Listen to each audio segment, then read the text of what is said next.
Mais ou menos, tudo belezeira com vocês? Mais um vídeo aqui pro nosso canal, mais um vídeo da série Reflexivos.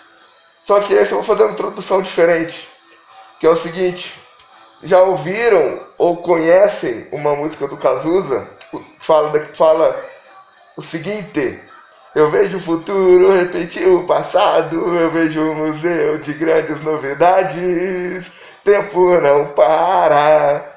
Tá ligado? Conhece? Então, agora vamos usar essa introdução e fazer uma analogia à história, voltando 2000 anos atrás na nossa história. Quais eram os conceitos? Ainda existia o Império Romano, correto? A história está aí para demonstrar isso.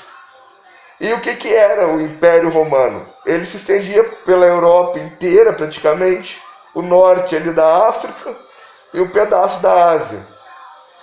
Só que o imperador ficava em Roma, que é na Itália.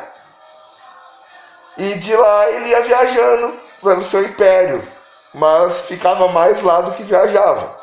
E os meios de transporte naquela época? Não tinha avião, helicóptero, jatinho particular, né, navios intercontinentais.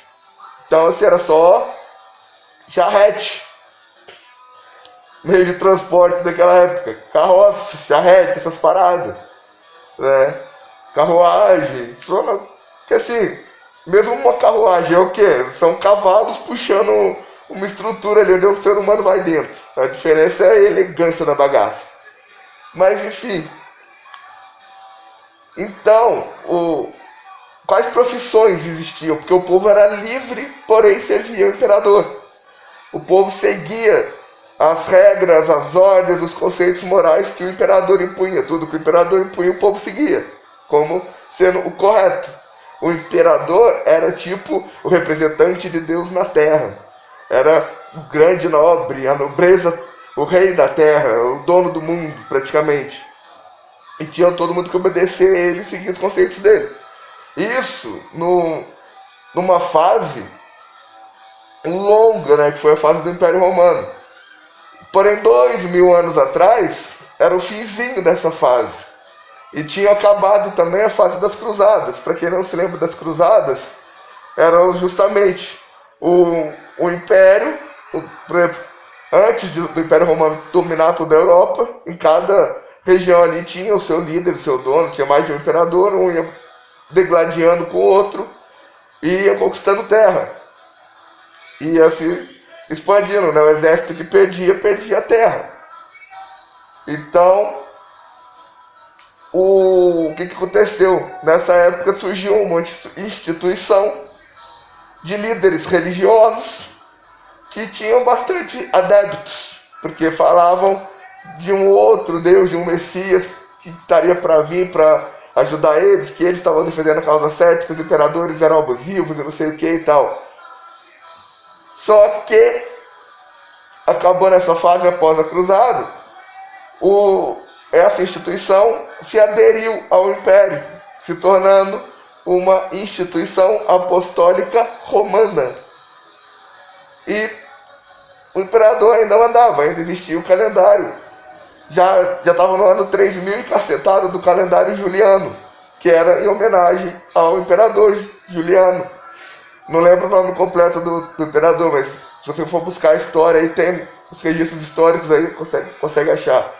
É que eu gravo o vídeo ao vivo aqui, sem texto, sem coisa, porque eu gosto de deixar o negócio natural, tá ligado?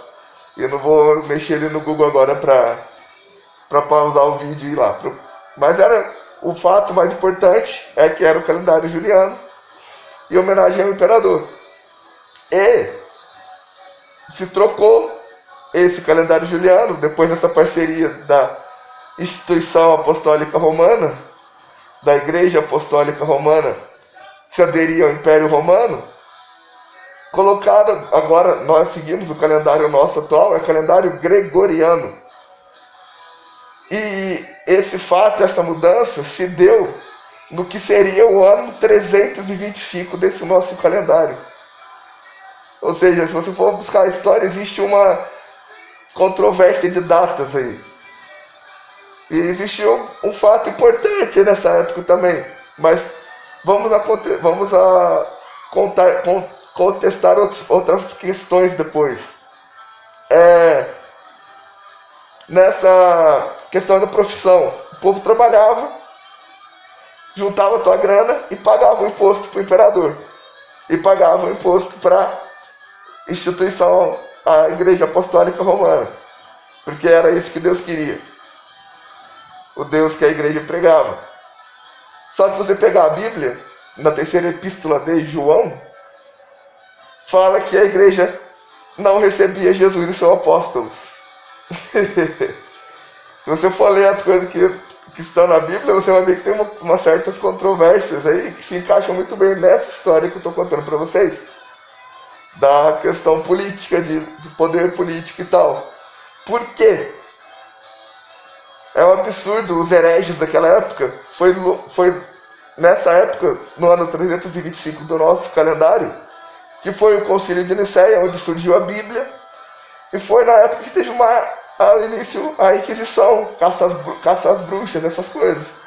Porque tinha uma galera muito herege nessa época, tinha uma galera do mal nessa época, que falava o quê? Que a gente tem que viver de caridade, que a gente tem que dar dinheiro para os outros, que a gente não precisa pagar dinheiro para imperador, porque ser humano é tudo igual, não tem nenhum ser humano acima do outro, nenhum ser humano melhor que o outro, que nós temos que escolher líderes para seguir, para que nos guie num certo caminho, que não podemos nós temos que nós mesmos nos salvar, não podemos ser salvos por um líder e tal. Olha que absurdo, olha que heresia que esse povo falava nessa época. Então, tipo, a igreja estava muito certa em fazer a Inquisição, essas paradas, né? E tem que queimar os livros, queimar na fogueira quem falasse uma coisa dessa, crucificar quem falasse uma coisa dessa, né? Que somos todos irmãos, que somos todos iguais, temos que... Isso é uma heresia absurda que eles falavam. Giordano Bruno, Galileu, Copérnico, que a Terra é redonda, olha isso, que a Terra gira em torno do Sol, que tem vida em outro planeta, olha que absurdo que esses caras falavam, velho. Tudo herege, velho. Jesus Cristo, olha as coisas que ele falava de caridade. Jesus Cristo, o maior herege da história, segundo a Igreja Católica, gente. Porra. Então, assim, vamos analisar a história, vamos pensar na parada. A verdade é clara, só não vê quem não quer, certo? Paz pra todos, fui!